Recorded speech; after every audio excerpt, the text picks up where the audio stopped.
Hi gang, Scott here. Welcome to In Post. Thanks for joining me today. Today's episode, it's really about the subtle changes. It's about the small finishing touches that we do to our photos, really just to get that little extra 5%. So we're not going to see a big sweeping change to the photo with some dramatic adjustment, but it's down to the fundamentals, but targeted fundamentals. And I'm finding more and more that's really where I'm spending my time in my post-processing. I wanted to share one of those things with you. So let's get to this photo here. And if you watched the In the Field video earlier this week, this is the color rendition of the photo I showed in black and white in that video. And I wanted to give color a try for this one. It definitely has a different mood, but something that caught my eye, or I wanted to finish off here, is just the top part of this rock. And because there is a large amount of cool colors throughout this photo, right? But there's this little tuft right up on top where there's the seaweed and the algae and so forth that's got this orangey brown hue to it. Let me zoom in here. Oh, that's a little far in. How about, let's just go close to 100%. This area here, because it's a warm accent to an otherwise very cool toned photo, I want to pop that up.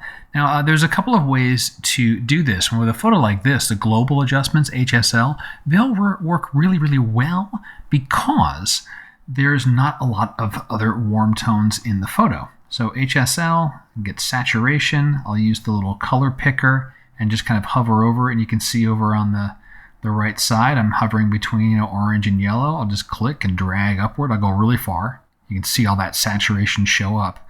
But the rest of the photo really isn't getting affected. And I can push this pretty heavy. I normally don't see saturation values that high, especially in the oranges. Those usually get very hot.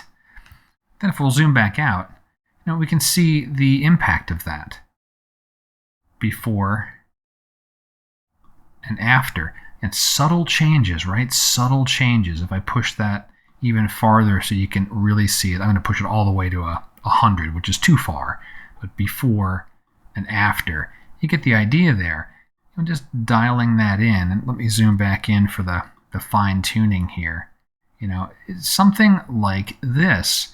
And in the grand scheme of the photo, that little accent, I think, really adds to it. The subject of the photo is this rock. That is the story. The swirls are around it. But this little hint of warmth, I really like that. Now, I wanted to cover one more thing here. Suppose you have a photo where you want to do this kind of accent, but there is more, in this case, orange tones throughout the photo. Like even in this photo here, there might be very subtle, and there must be very subtle because I don't see changes here. Of oranges here, maybe the sand is showing through. I don't really see that happening in this scene, but let's say for the sake of argument, let me turn off that HSL, that we need to do a targeted adjustment. Let me put away that picker. There we go. And how can we do that? Well, we can use color range masks are great for this. So we'll get a brush here.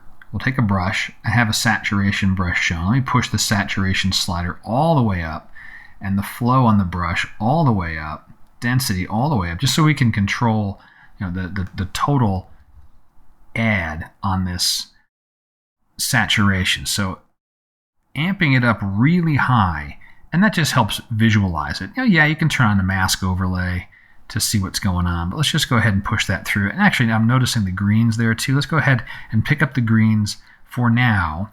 I don't really want the green pop, but the reason I'm painting over them is to show you about the next step with color ranges.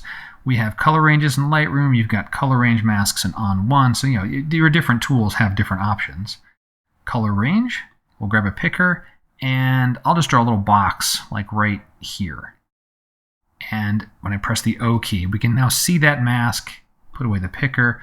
We can dial in. You'll notice some of that green is now retreating. Not the green of the mask, the green of the moss, like this stuff in between here. You can see that that's dissipating from there as I lower the range on the mask, right? We get into an area that looks good, and then we can fine tune the saturation so we can get that little bit of warmth. And At this stage, you can kind of play, right? Depending on the tools you're using, I could actually add warmth. I could add the temperature and increase warmth. You can add a little color tinting, right? You could add, say, oh, I like what I have here. Let me grab a tint and add like a little bit extra orange in there if I want to. In this scene, I don't think it's necessary. I'm not going to do it. Temperature, we can change that a little bit if you wanted to warm it up ever so slightly. I'm playing this warm, cool game here. But really, the point for the video was the localized saturation controls. You've got color range masks. You can do it very localized. Sometimes you get lucky, like in my photo. HSL is just going to be fine because of the color palette. But these little subtle changes that we make to accentuate our subjects, they really can it really add something to the final photo. So for this, I'm going to remove that pin. Let's zoom this back out here. And I'll return to HSL being my mode of choice for this scene. And I may even push those oranges up just a little bit more. And perhaps, let's play with luminance. We didn't try that. We can see about raising or lowering the luminance. Actually, a little bit of luminance accent is quite nice. We could do that moral equivalent with exposure in a brush. And all summed up before that little change. And after. It's a small accent, but I do think it adds to the photo overall. Hope you found the video useful, interesting, at least educational. If you got questions, go ahead and drop them below. And until next time, my name's Scott Davenport. Have fun.